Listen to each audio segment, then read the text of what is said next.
I received two new earphones from Tronsmart, both in the true wireless segment, the Apollo Air and the Air Plus, which are very similar despite the difference in size between their packaging. After using them as my daily drivers, it's time to share my honest opinion. Due to the similarity of both, I'll review them as one and then talk about the additions of the Plus model. Full prices at launch were between $70 and $100, meaning they aren't among the cheapest nor among the most expensive. The build quality reflects that. The housing cases are matte finished, medium in size, and seem to be sturdy. The earphones themselves, on the other hand, they are glossy, have AirPod style stems, and when held left me with the impression of a less dense material when compared to Apple's product. Perhaps this impression comes from the fact that the capsules are super lightweight. Seeing the glass as half full, this is positive for comfort. In the ear canals, their attachment and comfort were really good. They are simple to wear and totally rely on the rubber tips in order to settle down in the ears. It's like they're floating. After a while, I even forget I'm wearing them. The capsules are touch sensitive to control music and the implementation is pretty smart. The sensitive area is well defined and by default, a single touch will change the volume. That is, during workouts, there was no risk of pausing music when I was adjusting the earphones in my ears. The play-pause commands work with 2 taps. It's also tapping that you can switch between default mode, noise cancelling and ambient sound. I'll talk about them in a minute. Now I want to speak of the audio profile, which is very well defined. These are earphones with the so-called V sound, with bass on top, retracted mids and treble in second place. It's kind of a comfortable sound for the general public, since it has consistent beat and won't hurt with too strong highs. There's a side effect though. When I heard Greta Van Fleet's new album with the Apollo Air Plus, I noticed that the guitar segment in Age of Machine didn't stand out as it could. By default, these earphones aren't set to give guitars their proper sparkle. The manufacturer has made an app for iOS and Android that allows users to choose among predefined equalization profiles, so within certain limits it's possible to reduce bass or increase mid-tones. The app has few features, but it connected quickly and was easy to operate.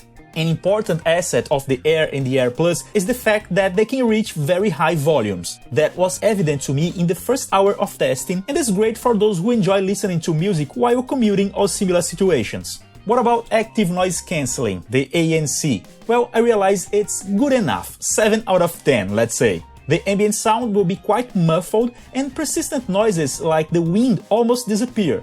In airplane travel, the relief provided should be remarkable. However, it still won't be a powerful and natural result as offered by the most sophisticated rivals. The ambient mode uses the microphones so that you can hear what is around, and it's quite effective actually. In some earphones, this feature ends up producing a metallic sound to the user, but that's not what I noticed here. Tronsmart achieved a very natural result. This is a recording test via Bluetooth with the Tronsmart Apollo Air, so that should be how they sound like in a phone call or video call. What do you think?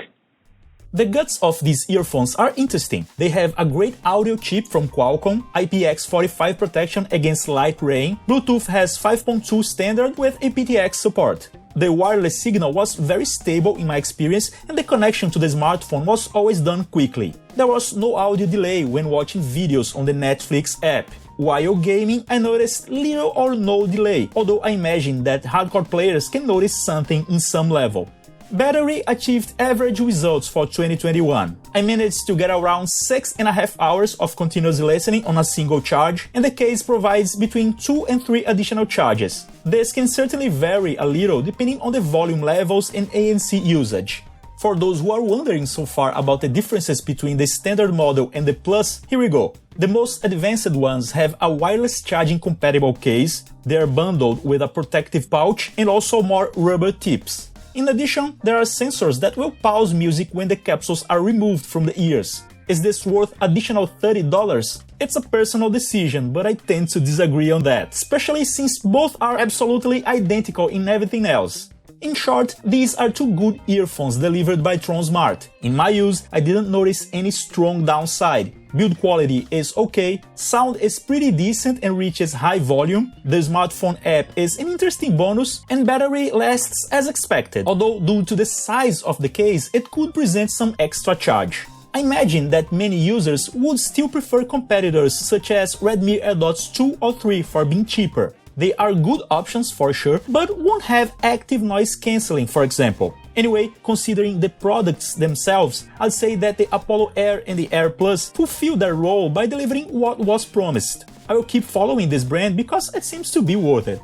If you want to buy any of these earphones, check the link in the description below the video. Don't forget to tap the like button, leave me a kind comment, and of course, subscribe to the channel. See you next time.